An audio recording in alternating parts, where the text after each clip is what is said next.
Hello વિદ્યાર્થી મિત્રો, એજ્યુકટેકનો ચેનલમાં આપનું સ્વાગત છે। આજે આપણે શીખીશું ધોરણ 5 વિષય ગણિતની તારીખ 7/4/2026ના રોજ લેવાનારી વાર્ષિક પરીક્ષાના મોડેલ પ્રશ્નપત્રનું સોલ્યુશન।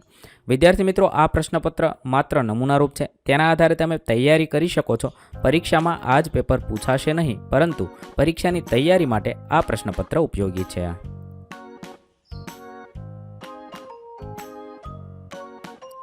આપેલ પ્રશ્નપત્ર 40 ગુણનું રહેશે। સમય 2 કલાકનો છે અને તારીખ 7/4/2026ને મંગળવારના રોજ લેવાનારી ગણિત વિષયની પરીક્ષા માટે ખૂબ જ ઉપયોગી બની રહેશે। પ્રશ્ન નંબર 1, નકશા પરથી પ્રશ્નોના જવાબ લખો।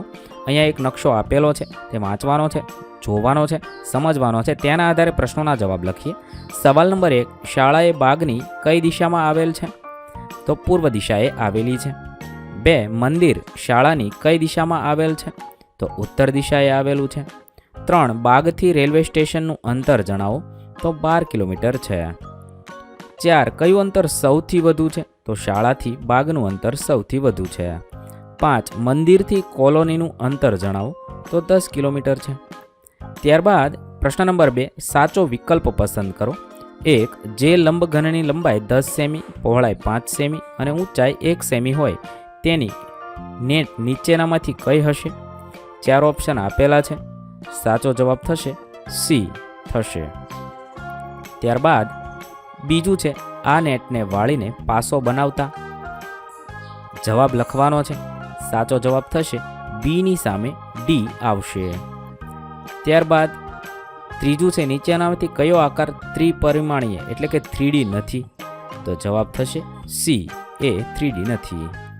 4, નીચેનામાંથી કઈ વસ્તુને ઉપરથી જોતા વર્તુળ જેવી દેખાશે? તો જવાબ થશે સી, નળાકાર પાવડરનો ડબ્બો। પ્રશ્ન નંબર 3, ખાલી જગ્યા પૂરો। 1, 99 પૈસા બરાબર ખાલી જગ્યા રૂપિયા થાય? તો 99 પૈસા બરાબર 0.99 રૂપિયા થશે। 2, 45 સેમી બરાબર ખાલી જગ્યા મીટર થાય? તો તેના માટે 4 ઓપ્શન છે। સાચો જવાબ થશે 4.5 મીટર થશે।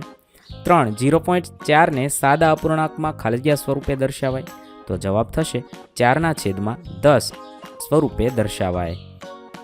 4, 0.50 ને સાદા અપૂર્ણાંકમાં ખાલી જગ્યા સ્વરૂપે દર્શાવાય? 4 ઓપ્શન આપેલા છે। સાચો જવાબ થશે 5/100 સ્વરૂપે દર્શાવાય છે। 5, 1/5 રૂપિયા બરાબર ખાલી જગ્યા પૈસા થશે? 4 ઓપ્શન આપેલા છે, તો 20 પૈસા થશે। પ્રશ્ન નંબર 4, નીચેના પ્રશ્નોના જવાબ લખો। પહેલું છે, 3 મીટર બરાબર કેટલા સેમી થાય? તો 3 મીટર એટલે 100 × 3 બરાબર 300 સેમી થશે। બીજું, 11 કિલોગ્રામ બરાબર કેટલા ગ્રામ થાય? તો 11,000 ગ્રામ થાય। બીજું છે, 2000 મિલીલીટર બરાબર કેટલા લીટર થાય? તો 2 લીટર થશે। પ્રશ્ન નંબર 5, દાખલા ગણો કોઈ પણ 4। પહેલું છે, કંપાસની લંબાઈ 15 સેમી અને પહોળાઈ 3 સેમી છે, તો કંપાસની પરિમિતિ શોધવાની છે। તો પરિમિતિનું સૂત્ર છે 2 × લંબાઈ વત્તા પહોળાઈ।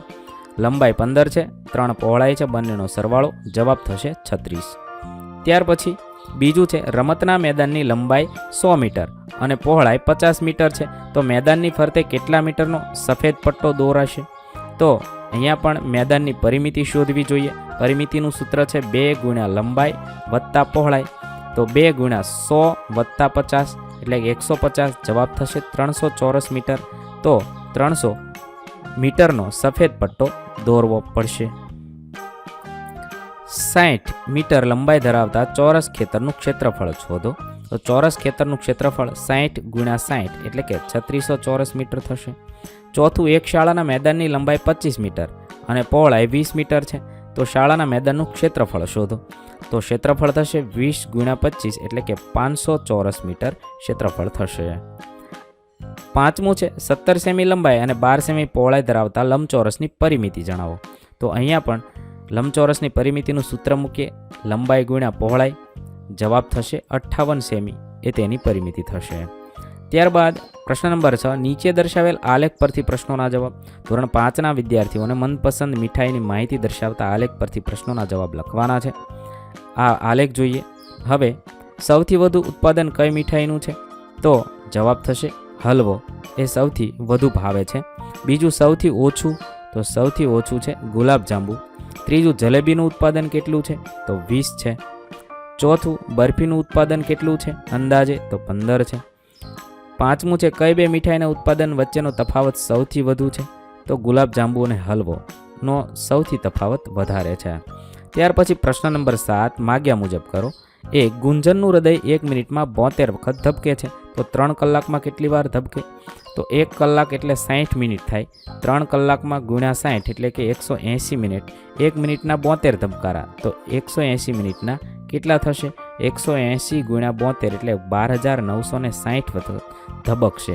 અહીંયા મેં ગુણાકાર કરેલો છે, એ રીતે તમે ગુણાકાર કરી જવાબ લખી શકો છો.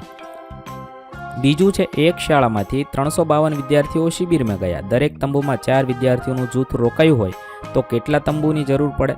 તો 352 વિદ્યાર્થી છે અને એકમાં 4 રોકાય તો ભાગાકાર કરવો જોઈએ. અહીંયા ભાગાકાર કરેલો છે. કુલ 88 તંબુની જરૂર પડે, તેથી અહીંયા જવાબમાં લખ્યું છે 88 તંબુની જરૂર પડશે. ત્યારબાદ ત્રીજું છે એક દુકાનદાર પાસે 50 ખોખા છે. દરેક ખોખામાં 48 ફળ છે, તો બધા મળીને કુલ કેટલા ફળ થાય? ખોખાની સંખ્યા છે એ 50 છે. દરેકની અંદર 48 ફળ છે. બંનેનો ગુણાકાર કરીશું.